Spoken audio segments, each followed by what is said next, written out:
what you are telling judges is that in order I'm to not make, telling you anything. I'm reading you your comments, and I am asking you if you are still committed to these, and it sounds like you are. I have to tell you, I think these positions are insane.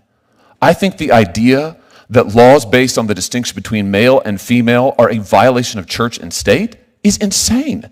All right, let's talk about this absolute bombshell exchange between Senator Josh Hawley and judicial nominee Noel Wise. Because what we just witnessed was not just a simple back and forth. It was a brutal takedown that raises very real questions about how far ideology has crept into the judiciary. Before we get into it, make sure you hit that subscribe button right now. We dive deep into the hearings and moments the mainstream media either glosses over or spins, and I want you in this community. So go ahead, subscribe, drop a like, and let me know your thoughts in the comments. Thank you, Senator Kennedy. Thank you, Mr. Chairman. Congratulations to all the nominees. Thanks for being here. Judge Wise, let me just start with you. So, as I understand it, you don't think that there really is any clear-cut distinction between male and female as biological categories. Is that correct? That is not correct. That's what you wrote. Sorry, that is not correct. Well, that's what you wrote. Look, I'm reading your article, your Time Magazine article. Just to be clear, you wrote this while you were a sitting judge, 2017? You were on the bench? That is correct, after a case I had. Right. So, interesting choice to be writing opinion pieces about your cases, but in any event, you say that controversial pieces of legislation enacted in the last 2 decades rely on a clear-cut interpretation of sex, what I just asked you, but you say that that's wrong. In fact, gender is an intricate continuum and not 2 tidy boxes. That's what you say. So have you changed your opinion? You just gave me a different answer. I believe that generally speaking, there are 2 sexes, male and female, that are designated by a doctor at birth, and that applies to the vast majority of people. But that laws that are based on that distinction are impermissible. That's what you say in this article. Is that correct? That's still your view? That is not what I say. Really? You say that if there is, for instance, a law that requires a distinction between male and female in bathrooms, that the judges cannot apply that law with any consistency, can't apply it consistent with equal protection. There are no, what is it? It's virtually impossible for judges to consistently apply a law that permits or prohibits conduct based on whether someone is a man or a woman. So all bathroom laws that require biological sex, that designate bathrooms based on biological sex, are impermissible? That is not the position that I took in the article. That's what it says. It's impossible for judges to consistently apply a law that permits or prohibits conduct based on whether someone is a man or a woman. And you specifically cite bathroom laws as an example of this. In fact, you criticize the then Trump administration's designation of gender-based bathrooms. Right? Sounds like you've made up your mind on a lot of things, but I just want to get clear on this because this is an important issue, certainly to people in my state.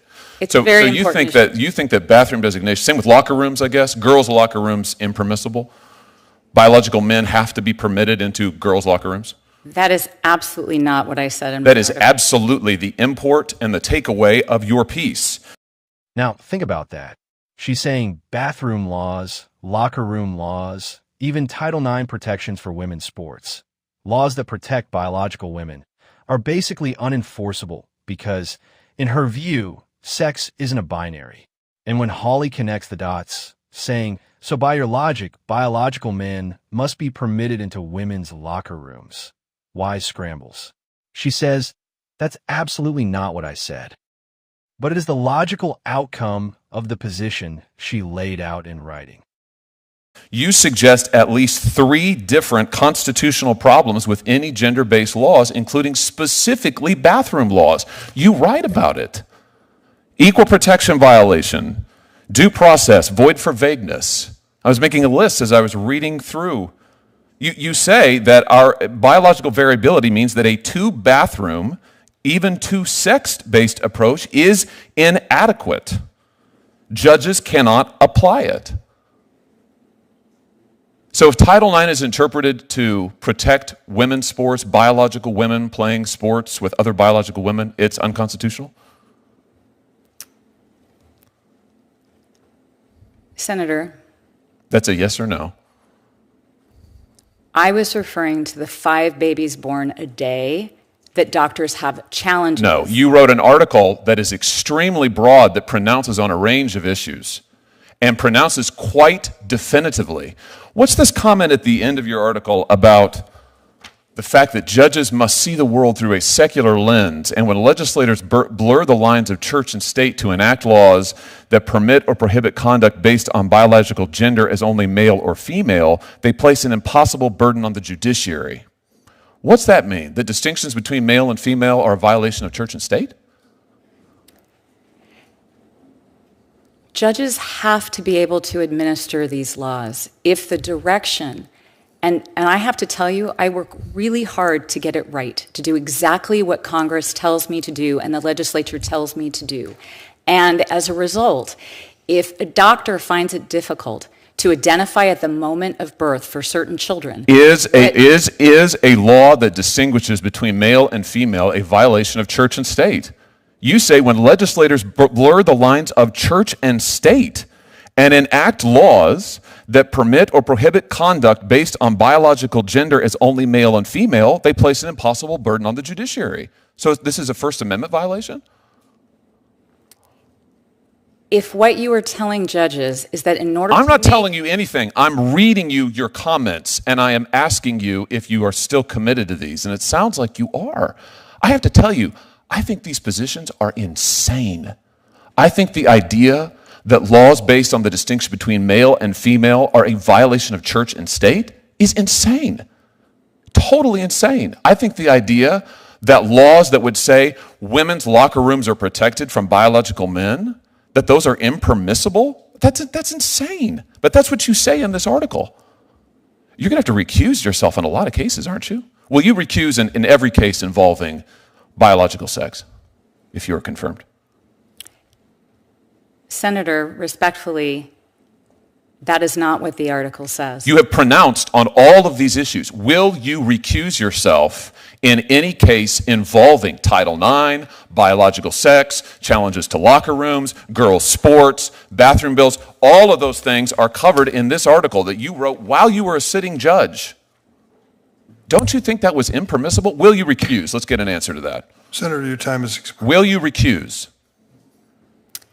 I did not take a position as to those issues that you have raised. You took a position on all of these things, and your position is insane. Totally insane. I will absolutely not vote for you. There's not a world in which I could support you. I can't believe you have been nominated.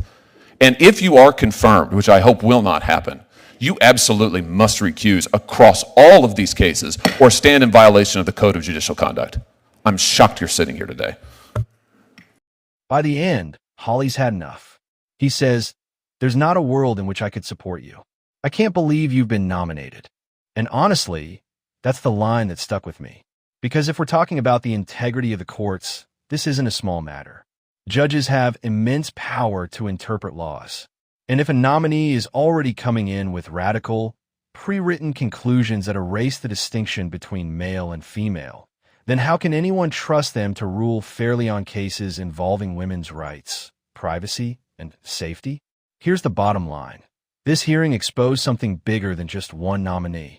It shows how far removed parts of the legal elite have become from basic reality. If we can't even agree that male and female exist as distinct categories, something that has been recognized for all of human history, then we've lost touch with common sense. And Hawley was right to call it out. He pressed, he didn't back down, and he forced this nominee to confront the contradictions in her own writing. And you know what? That's what these hearings should be about, because the judiciary is not a playground for activists. It's supposed to be about interpreting the law as written, not rewriting it through ideology. So what do you think? Was Hawley right to go this hard? Or do you think the nominee was being misrepresented? Let me know in the comments below. I want to hear your take. And again, if you haven't yet, make sure to subscribe, like this video, and share it with a friend who needs to see what's really happening in these confirmation hearings. Because trust me, this stuff matters more than most people realize.